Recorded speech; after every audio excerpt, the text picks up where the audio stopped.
Salam sejahtera dan salam perpaduan berita seterusnya dipetik daripada syabudin.com.net bertajuk Kecut selepas dicabar Anwar, Bersatu akhirnya mengaku angka 126 hanyalah auta.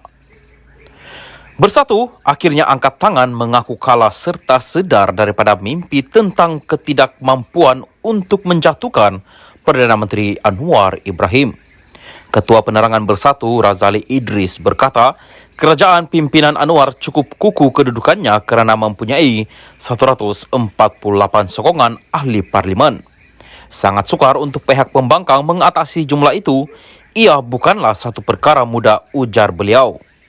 Dengan itu, ujar beliau, Bersatu tiada rancangan untuk mengusulkan undi tidak percaya pada sidang parlimen akan datang.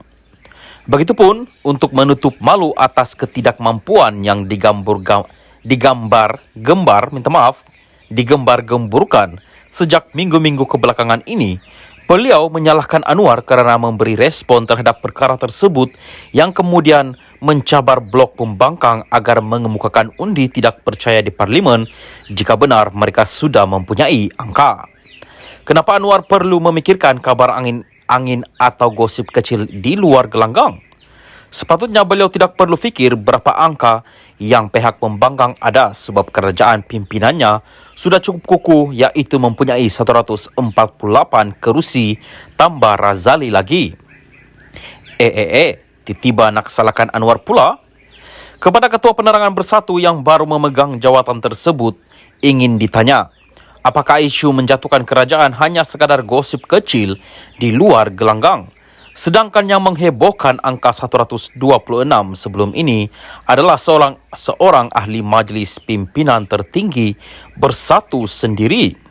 Tidak cukup dengan itu, seorang naib presiden Bersatu pula dilihat begitu galak menulis pelbagai persepsi mengenai kejatuhan Perdana Menteri di media sosialnya sejak seminggu yang lalu.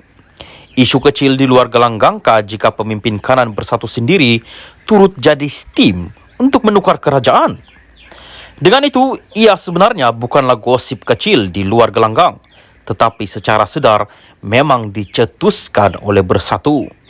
Makanya, tindakan Anwar memberi respon adalah wajar dan munasabah, malah memperlihatkan beliau seorang Perdana Menteri yang peka, berani serta proaktif, tidak seperti PM8 yang sejuk dalam banyak perkara ketika memegang jawatan Perdana Menteri sebelum ini. Mujur jugalah Anwar pentas mencabar agar bertempur di parlimen jika ingin menumbangkannya, maka seluruh negara dengan cepat akhirnya mengetahui angka 126 dan gembar-gembur itu hanyalah palsu dan auta belaka. Kalau tidak dicabar Anwar, agaknya berminggu dan berbulan lagi, angka 126 itu terus dijajah sebagai isu untuk mencetuskan ketidakstabilan.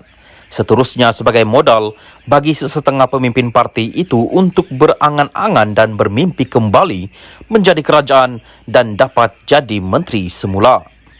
Apabila dicabar Anwar dan sedar angka itu hanya sekadar auta, terkedu dan kecutlah mereka sekarang ini. Lagipun, kalau ikut logiknya daripada 74 ahli parlimen yang ada bersama-sama PN ketika ini, entahlah dalam mimpi apa mereka boleh dapat angka 126 itu. Dengan jumlah 126 yang dihebohkan, ia bermakna berlaku pertambahan seramai 52, iaitu seramai 52 ahli parlimen yang menyokong Anwar dan kerajaan perpaduan sekarang beralih menyokong PN yang kini mempunyai 74 ahli parlimen. Daripada parti mana dalam blok kerajaan mereka dapat angka 52 itu? Mudah kata, ini sebenarnya bukan lagi bermimpi di siang hari, tetapi mengigau kerana jiwa kacau lalu merakau angka yang entah apa-apa. Kalau sudah tahu sokongan kerajaan ada 148 ahli parlimen dan tiada kemampuan untuk PN berbuat sesuatu yang luar biasa mengubah angka yang mereka miliki, lebih baiklah duduk diam-diam dan buat saja kerja lain yang lebih berfaedah. Kan sekarang dah malu sendiri. Syabudin Hussein, 8 hari bulan 5, 2023. Apapun yang dikatakan dalam berita ini tidak mencerminkan pendirian admin channel ini. Salam Malaysia Madani, selamat petang dan selamat berhari raya. Salam sejahtera dan salam perpaduan kepada seluruh rakyat Malaysia. Berita panas malam ini dipetik daripada Malaysia Kini bertajuk, Ketua SPRM, kamu tak suka saya, itu bukan masalah saya. Berita penuh, Ketua Pesuruhjaya SPRM Azam Baki yang tempo perkhidmatannya dilanjutkan setahun lagi tidak terganggu dengan para pengkritiknya. Dalam temu bual dengan The New Straits Times, dia ditanya tentang asakan pelbagai pihak yang menyerangnya kiri kanan dan tengah. Saya okey saja. Memang ada yang tidak suka atau mahu saya keluar dari sistem. Kamu tak suka saya, itu bukan masalah saya, katanya.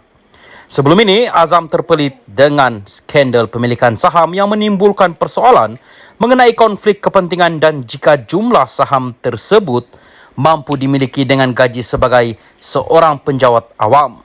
Bagaimanapun, dia mendakwa saham itu bukan miliknya tetapi dibeli oleh abangnya atas namanya. Ini menyaksikan Suruhanjaya Security SC, kemudiannya turut menyiasat jika terdapat kemungkinan penyalahgunaan akaun dagangannya.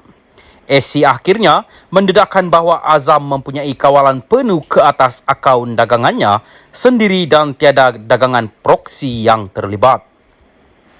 Menurut Azam, agensi itu sedang menangani lebih banyak kes rasuah membabitkan pegawai tinggi kerajaan serta wanita. Kita melihat peningkatan jumlah wanita yang terlibat dalam rasuah.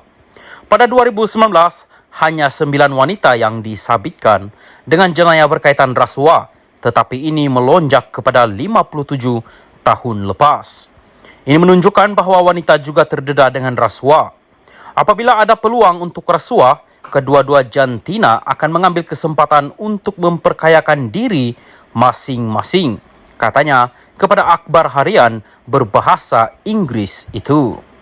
Mendedahkan bahawa 2 hingga 4% daripada keluaran dalam negara kasar, negara boleh hilang akibat rasuah.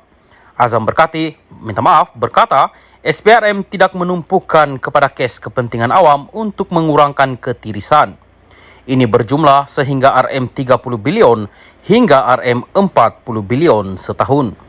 Sekiranya kita boleh selamatkan sekurang-kurangnya RM10 bilion, itu sudah memadai.